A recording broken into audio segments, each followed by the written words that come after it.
Hello बच्चों, स्वागत करता हूं आपके स्टेनियोस के प्लेटफॉर्म पे, जहां हम पढ़ रहे थे क्लास 9th की मैथमेटिक्स। और क्लास 9th के मैथमेटिक्स में हम क्या देख रहे थे? सर्कल्स।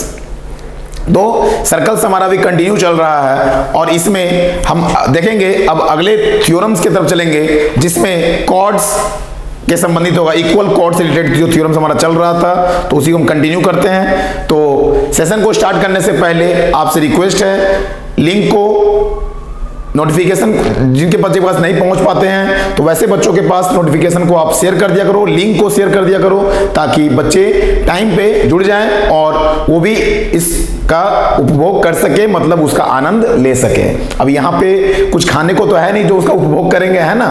तो मतलब इसका आनंद ले सके वो भी इस पढ़ाई का, क्योंकि घर बैठे जो आपको एजुकेशन मिल रही है वो आप उसे छोड़िए नहीं। क्योंकि देखो, जैसा कि अभी सिचुएशन चल रहा है, स्कूल्स वगैरह कुछ खुले हुए नहीं हैं, दो ऑनलाइन क्लासेस जो चल भी रही है स्कूल से, तो वो आपको ही पता है कि वो किस हद तक आपके लिए वो बेनिफिशियल है। तो इसलिए बेहतर ये रहेगा कि देखो, हर एक कॉन्सेप्ट को यहाँ क्लियर करवाया जा रहा है, एक एक करके क्वेश्चन को, खास करके ज्योमेट्री। बिकॉज ज्योमेट्री, देखो बच्चों, ज्योमेट्री एक ऐसा पार्ट होता है जो जनरली बच्चों को समझ में नहीं आता, है ना? तो उसे आपको यहाँ बेहतर तरीके से करवाया जा रहा है। तो इसलिए आप ध्यानपूर्वक, एकाग्रता पूर्वक बिल्कुल आप कॉपी पेन लेके बैठे रहो, और जैसे जैसे क्वेश्चन को मैं बताता जाता हूं, पहले खुद प्रयास करो कि मैं उसको बना सकूं। क्योंकि देखो, सर्कल्स और ट्रायंगल्स में क्या है ना, अगर एक बार आप थ्योरम समझ गए हो, जो रूल समझ गए, तो उसी रूल के अकॉर्डिंग काम करना है। ओके, तो चलिए स्टार्ट करते हैं हम अपना आज का सेशन, जिसमें हम देखेंगे कुछ थ्योरम्स के बारे में। तो हम पढ़ रहे हैं बच्चों, हमारा क्लास 9th का सर्कल्स है। तो इसमें अभी तक हम कहां पहुंचे हैं? तो इक्वल कॉर्ड्स से रिलेटेड हम थ्योरम्स को आज देखेंगे, यानी कॉर्ड्स जब इक्वल होंगे सर्कल में तो किस तरह के थ्योरम बनते हैं और क्या कंडीशन होते हैं। तो देखो, जैसे पहला थ्योरम आपके सामने दिखा हुआ है, if two chords of a circle are equally inclined to the diameter through their point of intersection, prove that the chords are equal. क्या कह रहा है कि मान लीजिए यदि किसी सर्कल में दो कॉर्ड्स हैं जो डायमीटर पे इक्वली इंक्लाइंड है, तो पहले हम फिगर बनाएंगे। देखो क्या कह रहा है कि एक सर्कल है, देखिए, तो सबसे पहले सर्कल बनाएंगे हम लोग। देखो, ये हो गया हमारा सर्कल, ठीक है। अब क्या करा, यहां पे एक डायमीटर दे दो, तो जो सेंटर से पास करेगा वो डायमीटर होगा, है ना? ये हो गया हमारा डायमीटर और ये सेंटर ओ, ठीक है। चलो, अब क्या करेंगे, यहां से दो कॉर्ड बना दो, ए बी और सी, ए सी, क्योंकि इक्वली इंक्लाइंड कह रहा है। तो ये नाम दे दो ए बी और ये ए सी, यहां तक कोई दिक्कत। और ये ए डी क्या है, हमारा डायमीटर है। अब क्वेश्चन में क्या कह रहा है, if two chords of a circle are equally inclined to the diameter, यानी ये दो कॉर्ड्स जो हैं इक्वली इंक्लाइंड है। अब इक्वली इंक्लाइंड का मतलब क्या होगा, यानी दोनों के बीच में जो एंगल बन रहा है कॉर्ड और डायमीटर के बीच में, दोनों ही केस में क्या है, इक्वल है। यानी यहां जो एंगल होगा वही एंगल यहां भी होगा। कोई दिक्कत आ रहा समझ में? तो हमें प्रूफ करना है कि ए बी और ए सी डायमीटर्स इक्वल होंगे। कैसे होंगे? तो उसके लिए हमें क्या करना होगा, सबसे पहले एक कंस्ट्रक्शन करना होगा। क्या? तो हम क्या करेंगे, ओ एल ए बी पे परपेंडिकुलर ड्रॉ करेंगे और इधर डाल देंगे ओ एम ए सी के ऊपर। यहां तक कोई दिक्कत? हमने क्या किया, यहां कंस्ट्रक्शन किया कि OL जो होगा यह AB पे परपेंडिकुलर होगा और OM जो होगा वह AC पे परपेंडिकुलर होगा। कोई दिक्कत? तो सबसे पहले इसको हम प्रूफ करने के लिए जो गिवन कंडीशन दिया हुआ वो लिखेंगे। तो गिवन में क्या दिया हुआ, देखो, गिवन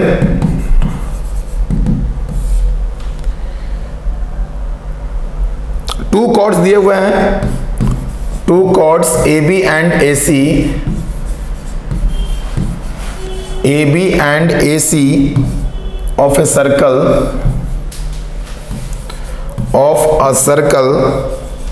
सर्कल को रिप्रेजेंट कैसे करते हैं, सी ओ आर, यानी जिसका सेंटर ओ होगा और रेडियस आर होगा, सच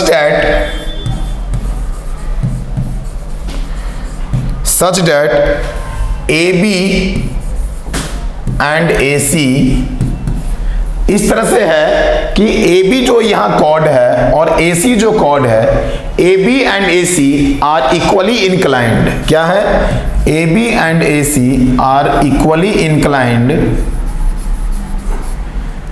ए B and A C are equally inclined on the diameter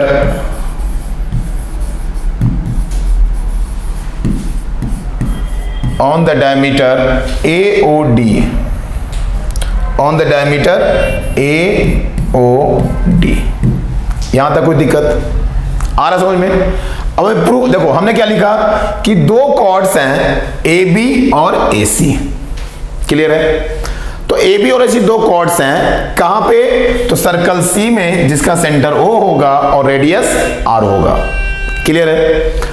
और इस तरह से है कि AB और AC जो है यहां पे, यह AB और AC डायमीटर जो है हमारा AOD डायमीटर पे इक्वली इंक्लाइंड है। तो जब डायमीटर पे इक्वली इंक्लाइंड होगा तो ये जो एंगल होगा और ये एंगल क्या होंगे, इक्वल होंगे। तो हमें चूंकि दिखाना क्या है, AB is equals to AC, AB is equals to AC दिखाना है। तो कंस्ट्रक्शन में हमने क्या किया कि OL जो है उसे हमने परपेंडिकुलर ड्रॉ किया है AB पे, OL perpendicular to AB and OM जो है उसे हमने परपेंडिकुलर ड्रॉ किया है AC पे, क्लियर है? तो देखो अब क्या करेंगे हम लोग, यहां पे प्रूफ क्या करना है, to prove AB is equals to AC, construction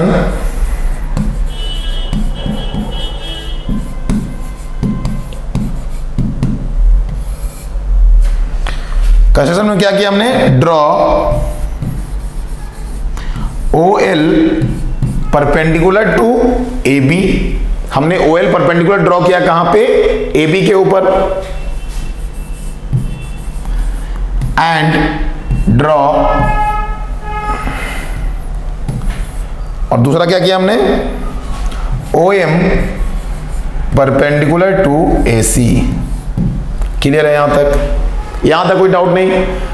क्या बोला मैंने कि हमने यहां पे कंस्ट्रक्शन किया, OL परपेंडिकुलर है AB पे और OM परपेंडिकुलर होगा AC पे, क्लियर बच्चों यहां तक?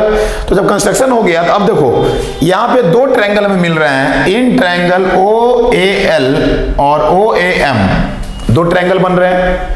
तो क्या करेंगे, देखो proof in triangle OLA and triangle OMA, यानी इन दोनों ट्रायंगल में हम लोग देखेंगे कौन कौन सा, ट्रायंगल OLA और ट्रायंगल OMA में। अब देखो सबसे पहले क्या दिखाई दे रहा है हमें यहाँ पे, एंगल OLM और एंगल OMA क्या होगा, 90 डिग्री। हमने कंस्ट्रक्शन किया है तो लिखेंगे angle OLA angle OMA equal होगा कैसे, इज इक्वल्स टू 90 डिग्री। ये क्या है, 90 डिग्री बराबर है, हमने कंस्ट्रक्शन में किया है। ओके, दूसरा कंडीशन क्या होगा, एंगल OAB या एंगल OAL, एंगल OAL बराबर हो जाएगा एंगल OAM के, एंगल OAM के। क्यों दिया हुआ है, गिवन। बोलो सर ये कहां दिया हुआ है, तो हमें प्रश्न में दिया हुआ है बच्चों क्वेश्चन में कि ये इक्वली इंक्लाइंड है। तो इक्वली इंक्लाइंड का मतलब क्या हुआ, ये एंगल और ये एंगल इक्वल होगा, है ना। तो इसीलिए हमने यहां क्या लिखा, गिवन है, क्लियर है। अच्छा, तीसरा कंडीशन क्या लाएंगे? तो देखो तीसरा कंडीशन क्या डालेंगे, OA जो है ये दोनों ट्रायंगल के लिए कॉमन है, तो क्या लिखेंगे, OA is equals to OA, और ये क्या हो जाएगा, कॉमन, ये हो जाएगा कॉमन। तो जब कॉमन हो गया तो क्या लिखेंगे, देखो अब जब तीन कंडीशन फुलफिल हो गए, तो तीन कंडीशन फुलफिल होने के बाद हम क्या लिखते हैं, ये दोनों ट्रायंगल क्या हो जाएंगे, हमारे कॉन्ग्रुएंट हो जाएंगे।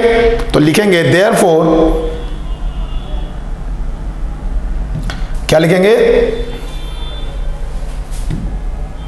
देखो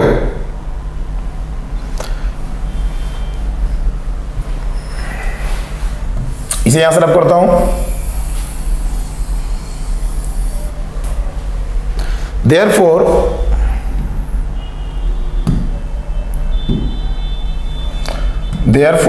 triangle OLA is congruent to triangle OMA।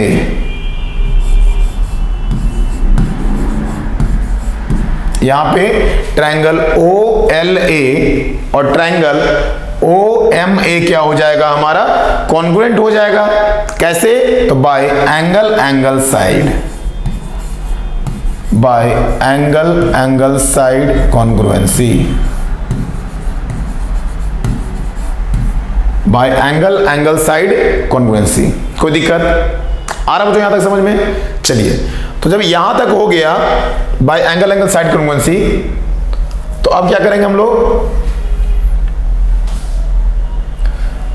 Therefore हमें प्रूफ क्या करना था कि AB और AC इक्वल होंगे। हमने क्या प्रूफ किया, दोनों ट्रायंगल कॉन्ग्रुएंट। इसका मतलब क्या होगा, OL बराबर OM, OL बराबर OM हो जाएगा।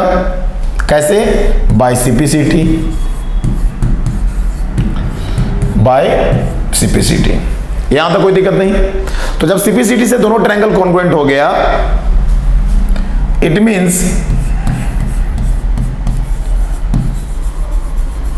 means chords AB and AC are equidistant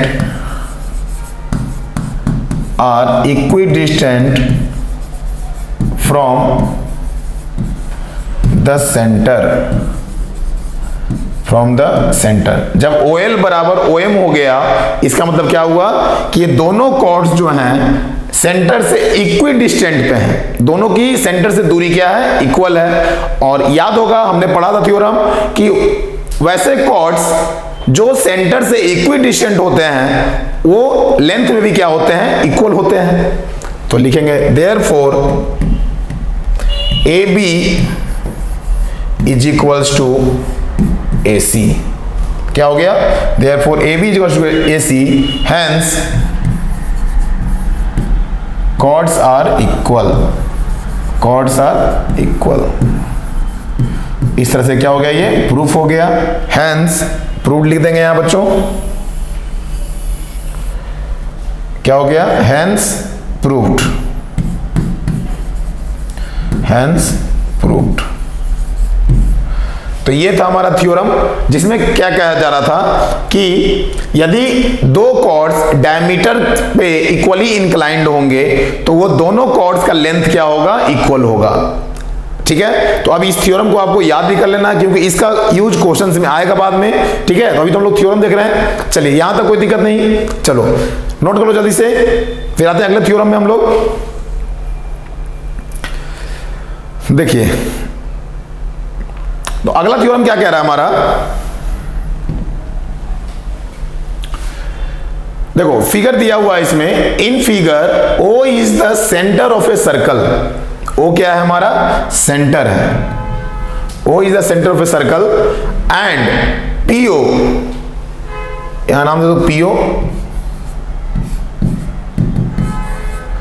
PO जो है बाइसेक्ट कर रहा है एंगल APD को, एंगल APD को। Prove that AB is equal to CD, यानी यहां क्या कर रहा है, AB is equal to CD हमें दिखाना है। Prove that AB is equal to CD।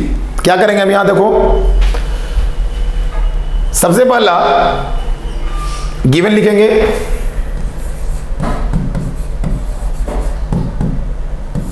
Given में क्या दिया हुआ है,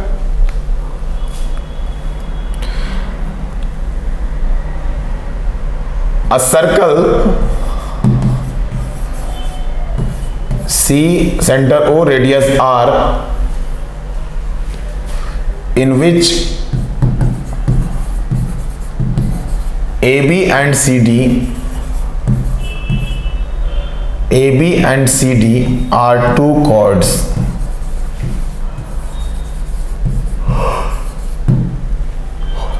अब देखो कंस्ट्रक्शन क्या करेंगे हम लोग, ड्रॉ OE परपेंडिकुलर टू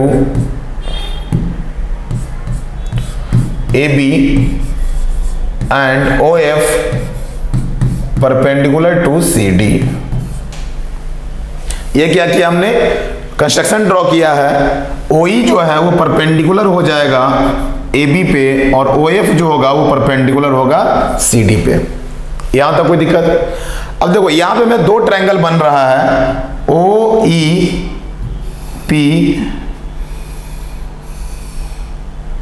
और दूसरा OFP, ठीक है। अब देखिए दो ट्रायंगल बन रहा है, तो इन्हीं दोनों ट्रायंगल में हम क्या करेंगे, दोनों ट्रायंगल कॉन्ग्रुएंट प्रूफ करेंगे, है ना। और हमें प्रूव डेट AB बराबर CD, तो फिर यहां पे इक्विडिस्टेंट हो जाएगा। देखो क्या कह रहा है, तो सबसे पहले in triangle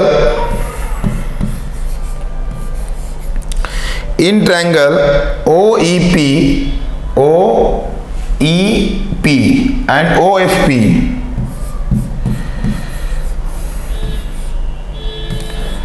and triangle OFP, OEP और OFP में क्या हो जाएगा, देखो सबसे पहला एंगल OEP और एंगल OFP क्या होगा, बराबर हो जाएगा। Angle OEP is equals to angle OFP। कोई दिक्कत? कितना हो जाएगा, 90 degree, each equals to 90 degree, दोनों क्या हो जाएंगे, 90 डिग्री के बराबर हो जाएंगे। क्लियर है? चलो आगे देखो, दूसरा क्या हो जाएगा, OP क्या है, कॉमन है, OP is equals to OP, ये क्या है हमारा, कॉमन है ना।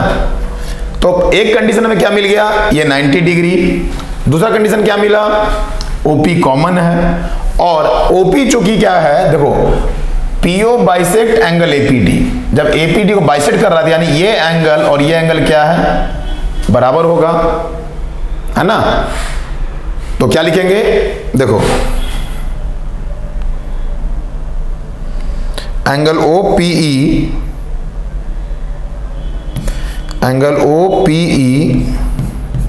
बराबर एंगल OPF। यहां तक कोई दिक्कत, एंगल OPE और एंगल OPF बराबर हो जाएगा। अब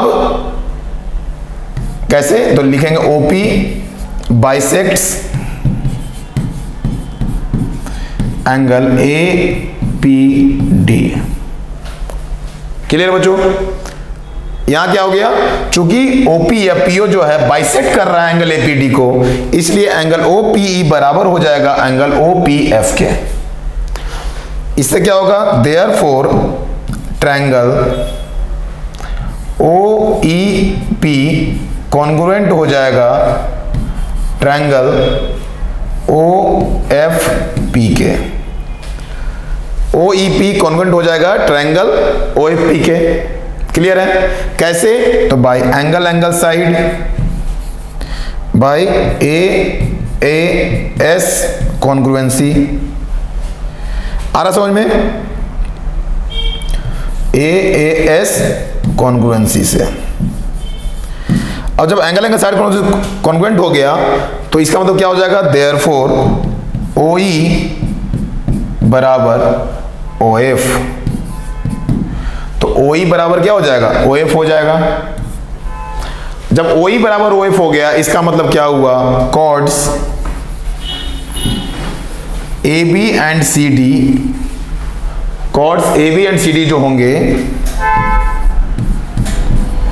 chords AB and CD are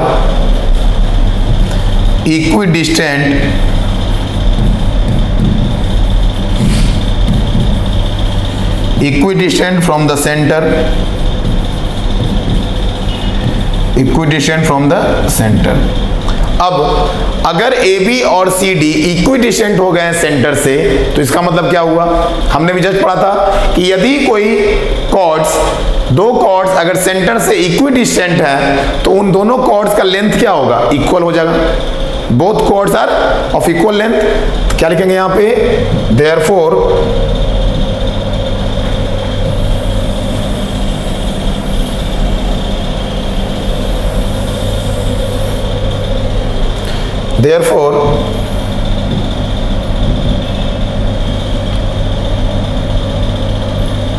therefore the chords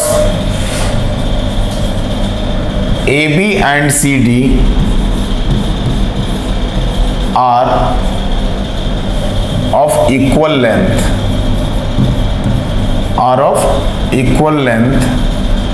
hence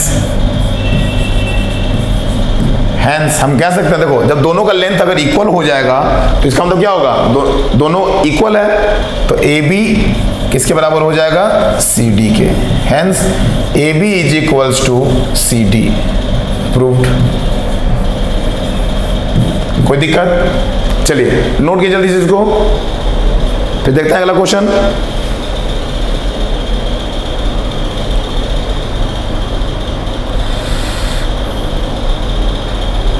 चलो अगला क्वेश्चन क्या कह रहा है, देखो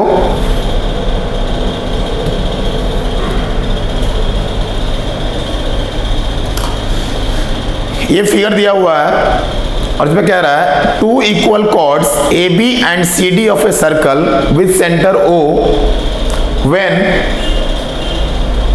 produced meet at a point E as shown in figure. ठीक है, ये फिगर दिया हुआ है।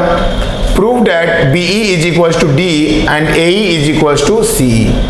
हमें प्रूव करना है कि BE, ये जो BE है ये DE के बराबर होगा और AE जो होगा वह CE के बराबर, यानी पूरा ये AE और ये CE इक्वल होगा।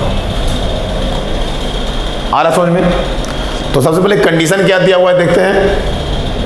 कॉर्ड्स AB और CD क्या है, इक्वल कॉर्ड्स कह रहा है, यानी AB, देखो AB और CD इक्वल कॉर्ड कह रहा है। तो अगर कॉर्ड इक्वल है और हम इसको प्रूफ कर देंगे अगर इक्वल, तब तो AE बराबर CE हो जाएगा, है ना।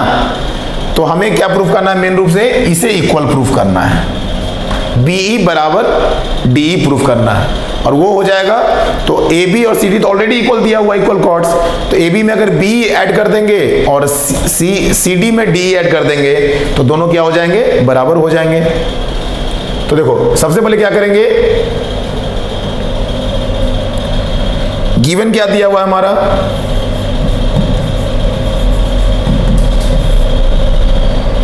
टू इक्वल कॉर्ड्स, वो ढंग से लिख लो थोड़ा,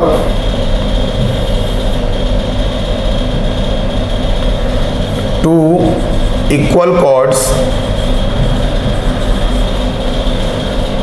AB and CD,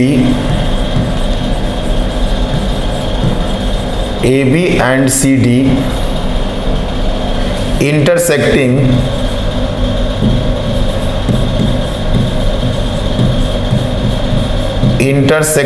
at point